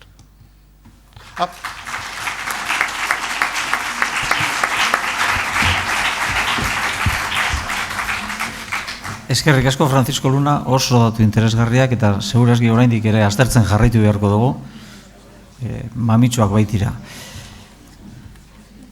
Seguramente tendremos que seguir analizando todos esos datos y los que vayan surgiendo en los próximos cursos, porque hay mucha tela que cortar. Efectivamente, no sé si es la expresión escandalosa, pero sí es preocupante que todavía siga habiendo esas diferencias.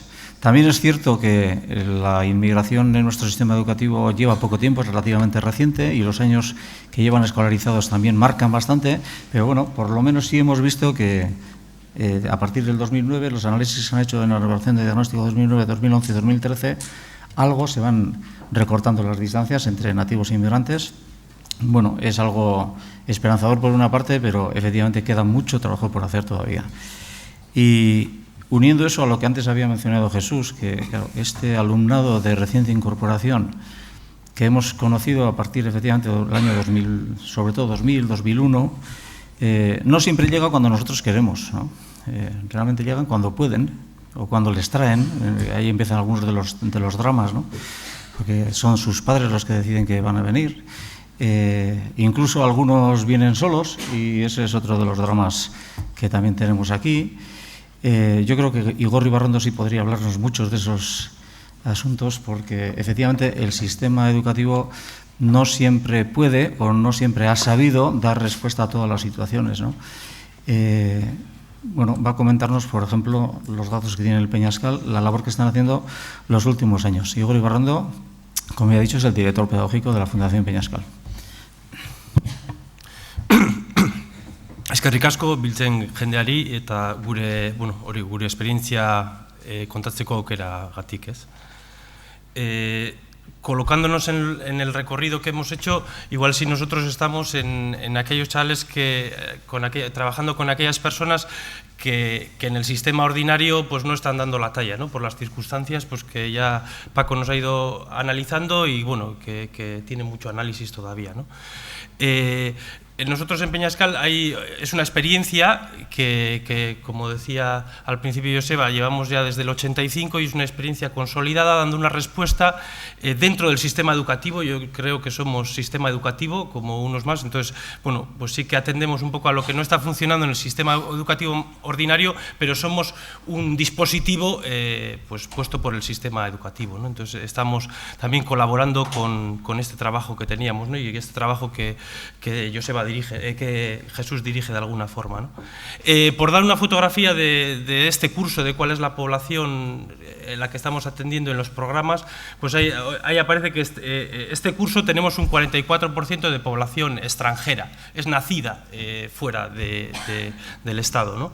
El 44%, casi la mitad. Si lo vamos mirando por programas, esto varía un poquito, ¿no? Ahí tenemos uno que llamamos 18 PFTI, ha salido por ahí antes ahí la ley Wert, al cambiar algunas cosas de lo que era el antiguo PCPI, ha disminuido un poco la franja de edad que atendíamos en el PCPI hasta los 18 años, ha bajado a los 17 años. Entonces ha habido una población de 17 a 18 años que ha quedado un poco desatendida por parte del sistema educativo, que bueno, habrá que saber o habrá que buscar alguna forma de dar respuesta. Nosotros, sin ninguna duda, por vocación de nuestra organización, como otros, estamos dando una respuesta a esta gente como podemos, ¿no? Entonces, ahí hay un colectivo de 32 personas que, como podéis ver, es el 91% es población inmigrante que viene, como dice Joseba, en cualquier momento, que sale de los centros de acogida en cualquier momento, lo que sea, y al que le estamos dando una respuesta. También tenemos unos programas que son los programas complementarios de escolarización, son esos chavales que siguen matriculados en la enseñanza secundaria, aquellos que esa revolución de la que nos hablaba Jesús les ha hecho continuar en el sistema educativo muy bien continuado, pero que le tenemos que dar una respuesta específica. No podemos obligar a una persona a mantenerse en el sistema educativo, en un sistema educativo que no le está dando la respuesta que necesita, ¿no? Entonces ahí hay que dar alguna vuelta y qué respuesta ofrecer. Este colectivo es un colectivo en el que tenemos eso, sobre un 20% de población extranjera. Tenemos cursos de ciclo formativo grado medio, de formación para el empleo y sobre todo lo que tenemos son la formación transitoria integrada, que se llama ahora, que es el paso hacia la formación básica, que es lo que antes eran los PCPIs, ¿no? Están conviviendo el antiguo PCPI de segundo con este programa 9. Ahí estamos en torno a la mitad de población extranjera, ¿no?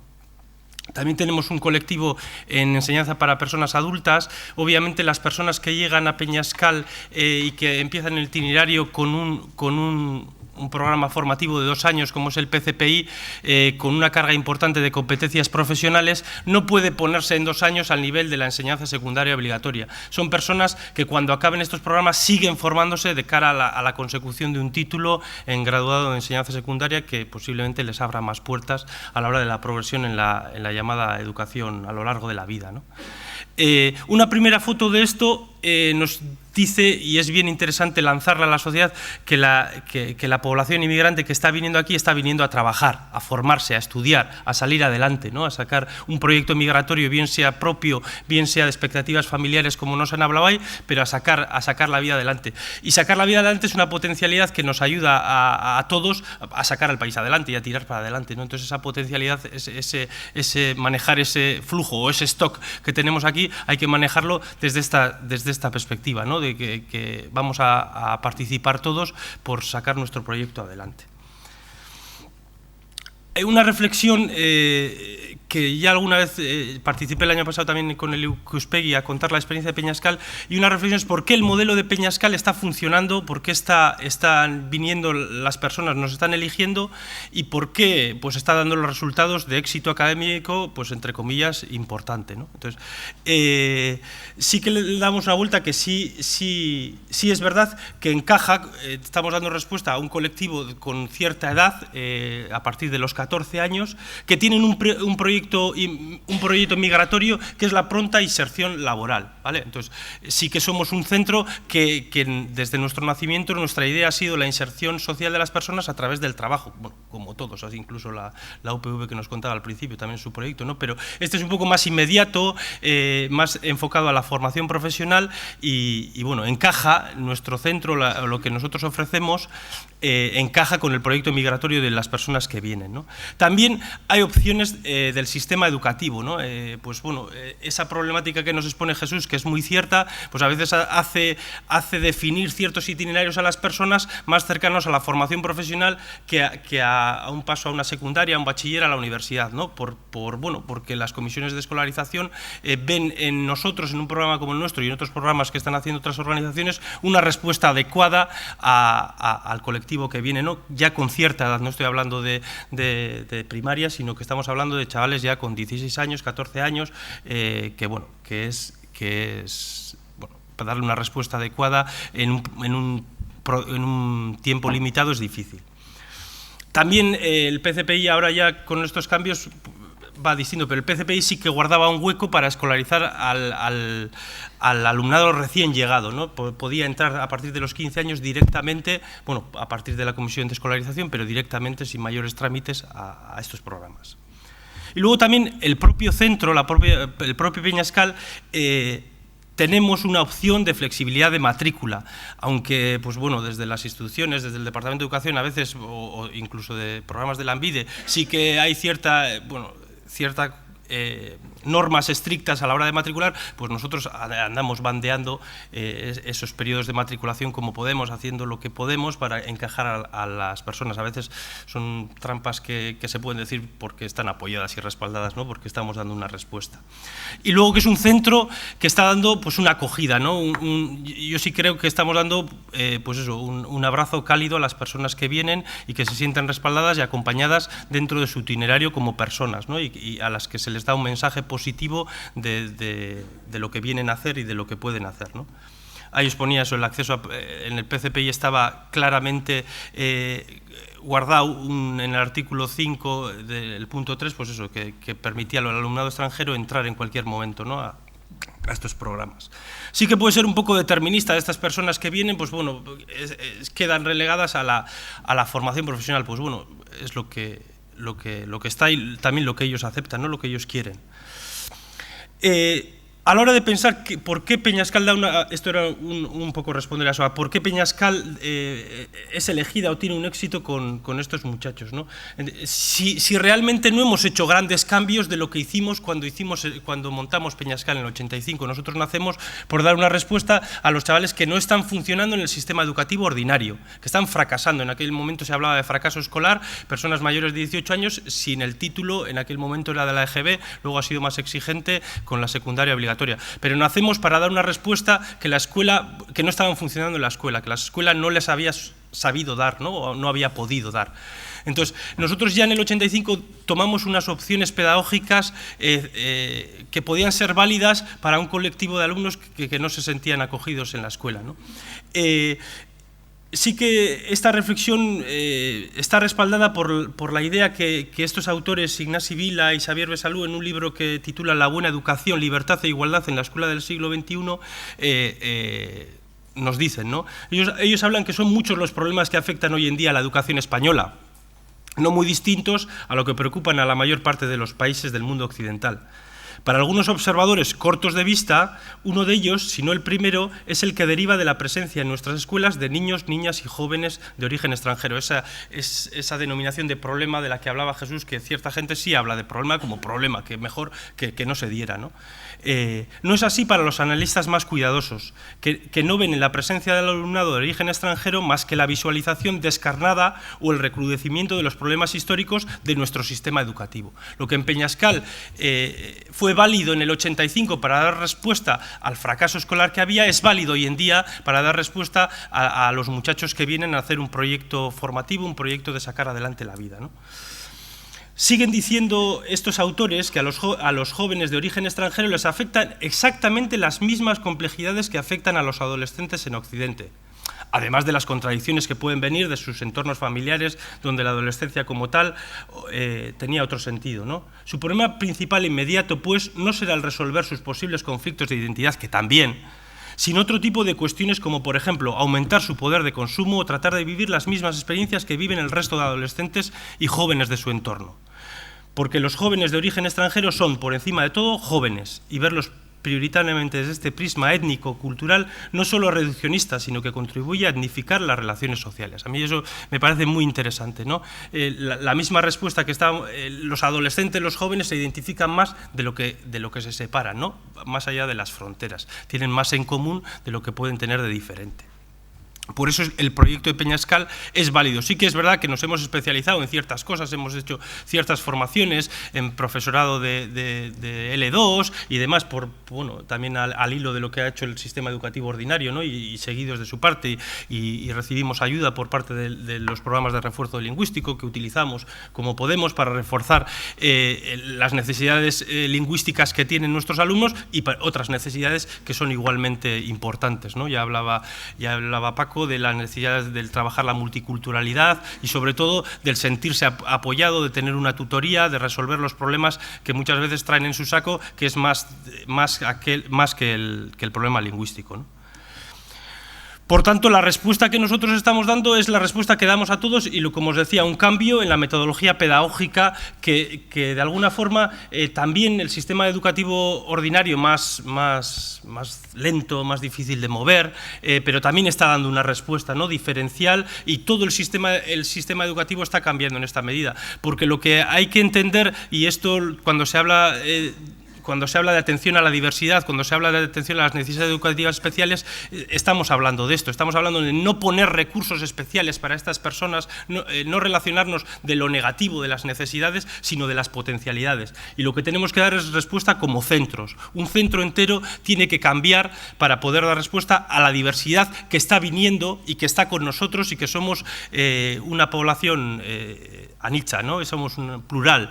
Entonces, esta es la respuesta que tenemos que dar como centros, y esta es la respuesta que nosotros estamos dando, ¿no? Yo preparando un poquito, yo decía, nosotros no tenemos medidas de atención a las necesidades educativas especiales, tal como se conocen, ¿no? Y tenemos muchos chavales que están diagnosticados con necesidades educativas especiales, pero no tenemos una respuesta específica. Toda nuestra respuesta, todo nuestro diseño, todo nuestro proyecto curricular, todo nuestro proyecto educativo viene a dar un tratamiento a esa diversidad, ¿no? En este caso ocurre lo mismo, ¿no? Estamos trabajando en una pedagogía basada en competencias, que todo el sistema educativo también está. Ya no hablamos tanto de contenidos, sino que estamos hablando ni de resultados en el sentido más peyorativo de la palabra resultados, ¿no? Estamos hablando de lo que una persona puede hacer y es capaz de hacer, ¿no? Y las personas que vienen a Peñascal, las personas que vienen con un proyecto migratorio concreto, son capaces de hacer muchas cosas. Son difíciles de hacer otras, eso es evidente, pero son capaces de hacer muchas cosas, y si nos relacionamos desde eso, pues podemos alcanzar logros importantes, ¿no? Una enseñanza individualizada, cada uno tiene sus ritmos, hablamos de itinerarios, ¿vale? De marchar para adelante, marchar para atrás, salir a unas prácticas, ir, venir, internarse en un sitio, viajar. Bueno, esos son los itinerarios vitales con los que nos relacionamos, ¿no? Pues sí, es verdad que no entran dentro de los plazos de matrícula, pero bueno, la vida a veces va un poco más allá de esto. Trabajar un poco con dinámicas grupales que también nos ayudan a socializarnos, ¿no? Esta es una de las claves que en la última hablaré, bueno, que voy a hablar ahora, tampoco hay mucho tiempo. de relación, ¿no? de convivencia, es trabajar en el grupo y cada uno aporta lo que sabe, lo que trae, ¿no? Entonces, si eso es riqueza, si eso es diversidad, eso es aprendizaje, porque aprendemos en la medida que contrastamos con otros diferentes, ¿no? Las escuelas esas de las que Jesús nos hablaba como amenaza, que son muy cercanas, esas son las que son el gueto, ¿no? Estas escuelas que son más plurales, que hay más color, pues son la vida, ¿no? Proyectos integrados de aprendizaje, romper a veces la estructura curricular de asignaturas y demás para que quepan muchas más cosas, un aprendizaje activo, significativo, útil, la autoridad es importante, que posibilite el crecimiento de las personas, tomar decisiones, el dominio de la palabra, sí que entra todo lo lingüístico, pero va más allá, ¿no?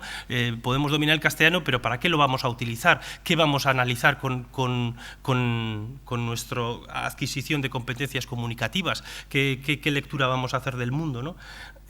Bueno, nosotros siempre nos hemos caracterizado por romper el modelo de la escuela, porque no había funcionado, y dar otro modelo, y bueno, la evaluación que sea una mejora, ¿no?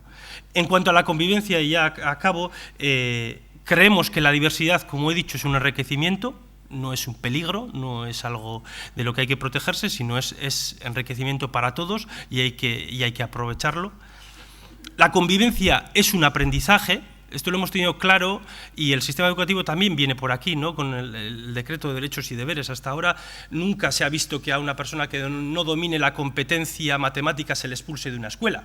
Tú no sabes matemáticas, fuera. No, estoy aquí para aprender. Lo mismo, convivir se aprende. Entonces, una persona que no sabe convivir, le tendremos que enseñar. Si le expulsamos, pues poco aprendizaje estamos haciendo, ¿no? Entonces, a veces la escuela también tenemos que saber dar respuesta a lo que tenemos que enseñar, que no solo son los contenidos, que son muchas más cosas. El conflicto hay que encararlo, hay que trabajarlo con natural a la vida, y a los adolescentes, los que trabajáis con ellos, más, ¿no? Y nos pegamos, nos chillamos, nos insultamos, y ese roce, donde hay cercanía, hay chispas, ¿no? Pero eso hay que encararlo, hay que analizarlo, hay que ver por qué ocurre, cómo poder evitarlo. Recuperar la autoestima, valer. Muchas veces el mensaje que la escuela ordinaria, cuando te está diciendo que no eres idóneo, no con los términos que estaba utilizando Paco, pero que te está diciendo que no vales, que vas con un retraso, que tienes que escolarizarte un año anterior, que repites, te está diciendo que no estás valiendo, que como persona pues no acabas de encajar en este modelo de sociedad, y no solo a veces lo reciben en la escuela, bueno, lo reciben mucho más fuera, ¿no? Hay mensajes sociales que nos están diciendo esto, ¿no? Pues nosotros tratamos de recuperar un poco la autoestima, de ver que valemos, y además es que los necesitamos, ¿no? A estas personas para tirar adelante como país, ¿no? Y sobre todo las medidas que hay que hacer es eso, que las personas vean que son útiles para la construcción de un proyecto, ¿no? Entonces es cuando una persona se centra, cuando una persona que ha sido complicada, que ha tenido sus problemas con la sociedad, con otros compañeros, cuando realmente se centra es cuando toda su potencialidad se centra en realizar un proyecto, que además de ser un proyecto que le saca el adelante, que le ayuda a vivir y a vivir a sus personas cercanas, también ayuda a la sociedad, porque las personas que vienen aquí, si las analizamos que vienen en clave a colaborar, a trabajar, pues mejor para todos, ¿no? Y además es que esto funciona. Y así rápidamente esto es lo que quería comentar. Es que ricasco.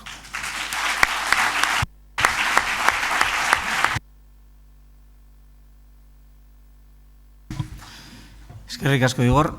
Eta orain datuen eta analizin eta gogo eta hauen ondoren, ez dakit zuei, niri behintzat, hainbeste datu eta gogoetaren ondoren, hain mamitsuak izan da gainera galdera asko sortzen zaizkit, baina ez da nire txanda, zuen txanda baino. Digo que después de tanto dato, análisis y bueno, un poco de aire fresco, a veces hay que recordarnos muchas cosas también vienen bien. A mí me surgen multitud de preguntas, pero como yo voy a tener opción de hacérselas, pues es vuestro turno. Said, a ver, apuntako ditut batzuk,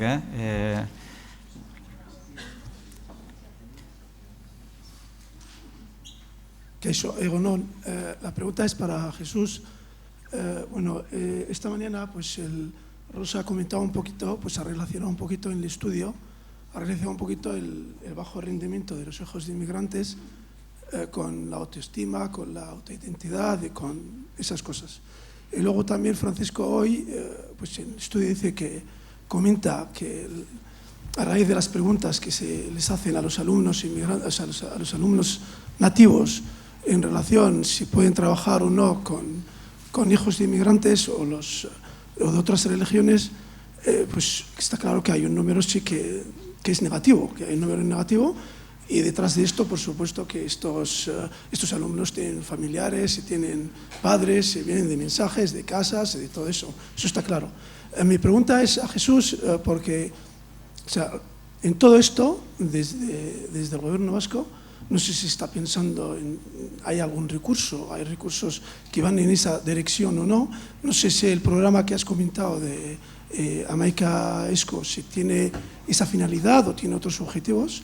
Y ese programa también me gustaría saber si se ofrece a todos los centros educativos, tanto públicos como concertados, o depende también un poquito del número de alumnos, de hijos de inmigrantes que se encuentran en cada centro. No sé si he formulado bien la pregunta o no, Jesús.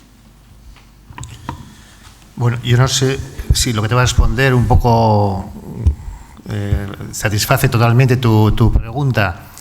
El programa que te he comentado antes de Hamaika Esku, de 53 centros, son públicos todos. Es un programa que incide en la dirección, incide en los recursos de profesorado, incide en otra serie de cosas, y sobre la dirección y sobre el recurso de profesorado, en los concertados, como comprenderás, ahí no podemos hacer nada. Está preparado para centros públicos. Es un modelo de programa que no quisiéramos, cuando lo concebimos, no queríamos que fuera un proyecto, vamos a decir, un proyecto a la usanza clásica, que es, hacemos una convocatoria, lanzamos un proyecto, tiene una dotación económica o de recurso humano, llega junio, se evalúa, se da un aprobado o no aprobado y una continuidad o no continuidad. Ese formato para lo que queríamos no nos valía. Queríamos un formato, por eso le llamamos programa, más que proyecto, le llamamos un programa, tiene una duración o un compromiso con los que estamos en el departamento por 3 cursos, 3 años, que es lo que, comenzando el año pasado, lo que nos corresponderá estar, si va todo normal. Entonces, queríamos que fuera un menú donde cada centro de ese menú coge aquello que considera que es lo más apropiado para su centro. Es decir, nosotros tenemos 6 ámbitos de trabajo, que es el tema evaluación, seguimiento. Nos parece muy importante con el aspecto positivo de la evaluación, de ver esto cómo nos funciona, cómo va. Otro aspecto importante es la organización interna del centro, está el aspecto de las direcciones, está el aspecto de los recursos, etcétera. Otro aspecto importante es el tema de los proyectos. Tienen preferencia en varios proyectos los que están dentro de Hamaika Esku, solamente por estar en Hamaika Esku. ¿Por qué? Pues porque tienen población más delicada. Así de sencillo. No quitamos nada a nadie, pero sí tenemos un trato especial en ciertos programas para este colectivo. Luego está un tema de familias, de trabajo con familias, y luego tenemos un aspecto de relación con entidades sociales. Hay temas de trabajo en sanidad, temas con el departamento de donde está José Luis, con temas de ayuntamientos. Es otra vía. Entonces lo que queríamos es empezar a trabajar cada 3 meses esa comisión. O sea, tenemos como 3 comisiones: el compromiso de los que estamos en LACUA, luego el trabajo de todo el equipo técnico, donde los berritzegunes y la inspección han hecho un trabajo hasta ahora de chapó récord, han trabajado materiales, y luego antes de diciembre, que ya se ha hecho ya en, no sé si más de la mitad a este momento, unas comisiones en cada centro de cómo hay que hacer eso. Entonces, con todo este engranaje, lo que queremos es que cada centro, debido a su peculiaridad, debido a su gente que tiene, a los recursos que tiene, cuál es la mejor respuesta que puede dar a su alumnado. Entonces nos vamos a encontrar con centros Hamaika Esku que tienen un perfil muy concreto por aquí, y otro pues igual desvía más por aquí, pero bueno, todo está dentro de un paraguas. Entonces no es un proyecto cerrado, clásico, sino que es un programa abierto de continua renovación y continuo trabajo.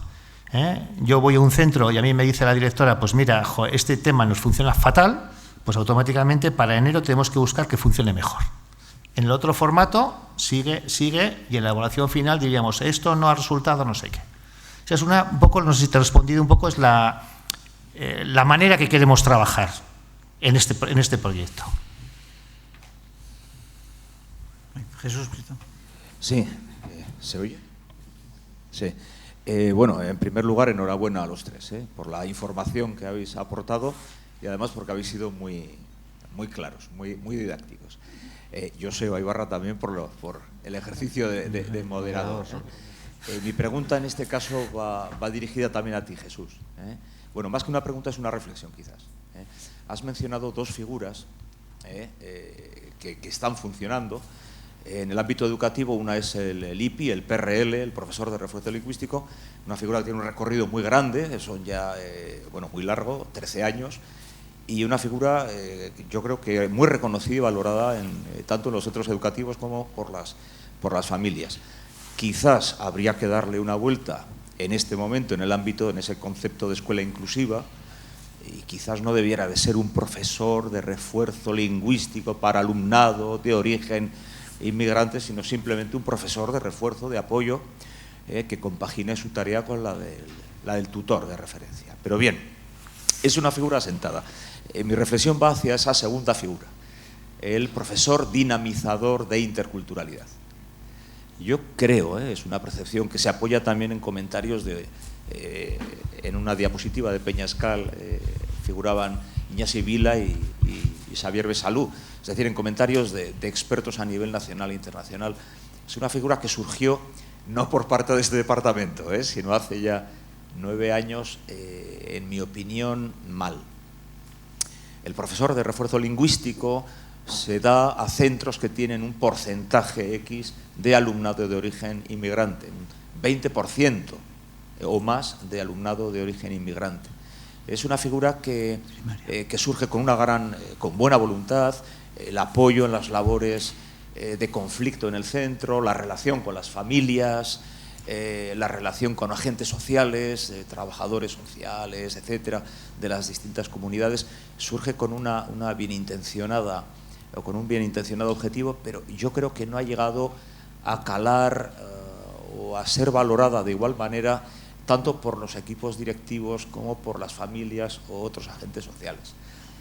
Y mi pregunta también, uniendo a una reflexión que ha hecho Paco Luna antes, es el profesor dinamizador de interculturalidad quizás no es tan valioso en un centro que tiene un 90% o un 80% de población de origen inmigrante, sino que quizás debiéramos de empezar a valorar lo necesario que se hace trasladar al resto de la sociedad y al resto de centros que no tienen esa proporción, que es necesario hablar en términos de educación intercultural, en términos de inclusión social, en términos de entendimiento, de enriquecimiento ante la diferencia, que os voy a decir yo, que vengo de Vitoria y todos conocéis el discurso de nuestro querido alcalde y diputado general, ¿no?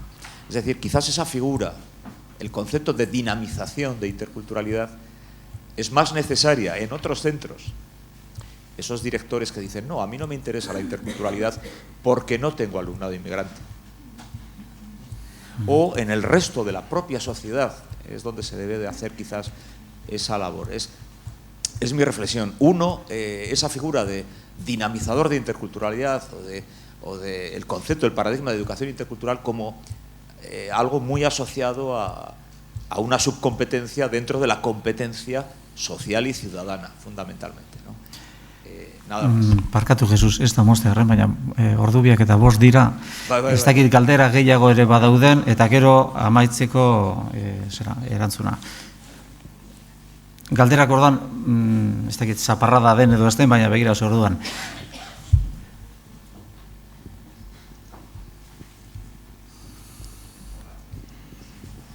Hola, sí. Muy interesantes, la verdad es que nos ha aportado muchísima información que vamos a utilizar bien. Soy Caín Larrínaga, trabajo en el ámbito local, en inmigración, y sí que para nosotros la figura de la coordinación de la dinamización de interculturalidad en los centros ha sido especialmente importante. Ha sido un nexo muy importante para conectar, para ir más allá de las paredes, de los muros del centro y para conectar con la sociedad y la sociedad que conecte con el centro. Sí que creo que debería pensarse en qué hecho concretamente han desaparecido ya todas las figuras, porque ha expirado los tiempos que se preveían para esta figura en el municipio. Y desde luego, desde el ámbito local, yo tengo que decir que es una lástima. Coincido además que debería ser extensivo y que tal vez el ejercicio que se hizo en muchas administraciones locales para incorporar la perspectiva intercultural desde una forma de trabajo transversal a través de figuras técnicas de inmigración podría ser una de las soluciones que el ámbito educativo recogiera. Esto no es ni para 2 años, esto es para toda la vida y nos vienen todos los cambios por delante, así que hay tiempo de volver a pensarlo. Y la otra es, bueno, son 2 observaciones solamente, pero creo que me interesa ponerla porque para mí es tan reciente. La semana pasada presentaba una estrategia antirrumores en el Berritzegune 07, que corresponde a la zona Uribe Costa, con los directores de todos los centros de secundaria. Lo que he recibido es, una semana más tarde, bueno, aparte de mucho interés por participar, etcétera, he recibido otra que me gusta más todavía, que es un centro de primaria que experimenta una especial concentración de personas inmigrantes y que está sufriendo una estigmatización clarísima, porque los datos, los resultados, todas las reflexiones técnicas que planteamos aquí están muy bien, pero lo cierto es que en el día a día estos centros están sufriendo esta estigmatización. Estamos hablando de un espacio que puede tener una concentración en este momento de casi el 80% de alumnado de origen extranjero en un municipio. Eso es una aberración con respecto a la realidad, aunque no es una aberración en el propio centro, donde se trabaja de una manera magnífica. No ellos y nosotros rechazamos la palabra gueto por toda la dimensión que tiene la palabra gueto de discriminación, de separación, de marginación. Eso no es ese centro para nada, pero obviamente hay una concentración que no responde a la realidad. Este centro demandaba una campaña antirrumores, demandaba una implicación a nosotros, a lo local, al ámbito local, para romper la estigmatización negativa que recae sobre este centro. Creo que puede ser una de las líneas que inspiren futuras campañas de la Escuela Pública Vasca, del modelo público de Escuela Vasca, poner en valor precisamente la diversidad, la capacidad de adaptación, poner más recursos porque los necesitan, eso no cabe la menor duda. Y bueno, queda lanzado ahí como... Arkaitzek ere badauka zerbait, galdetzeko.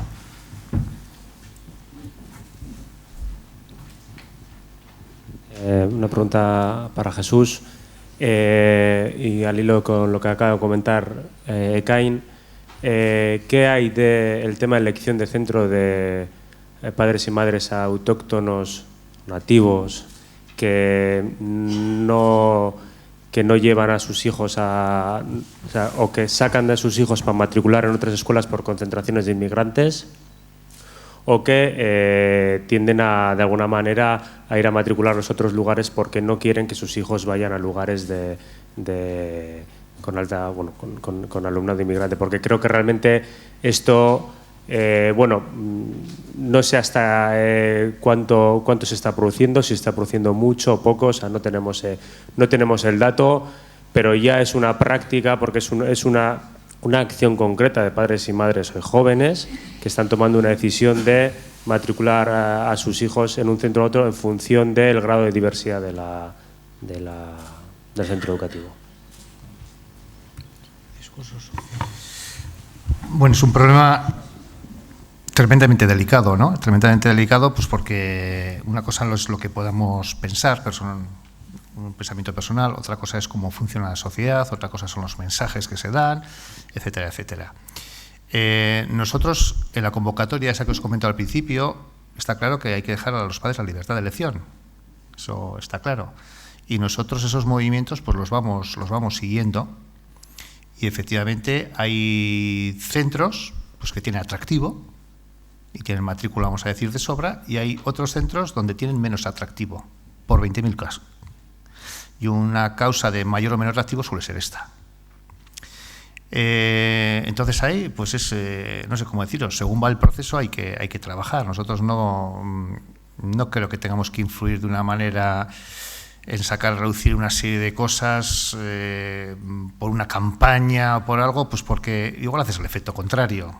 Yo creo que hay que buscar un poco, yo creo que foros de estos, donde estáis mucha gente profesional que trabajáis, con los datos que nos ha dado Paco, que veis que los representantes del sistema educativo estamos muy abiertos a trabajar, que no es un tema que nos dé miedo, que es un tema que hay que afrontar porque lo que estamos haciendo es construir futuro, El caso que nos ha comentado Igor. O sea, hay mucha gente dentro del sistema que está trabajando muy bien con todo esto. Entonces, hay los problemas, yo creo que muchas veces más que sacarlos a la calle y airearlos, hace un efecto bastante pernicioso, pues es mucho mejor un trabajo lento. Un trabajo lento.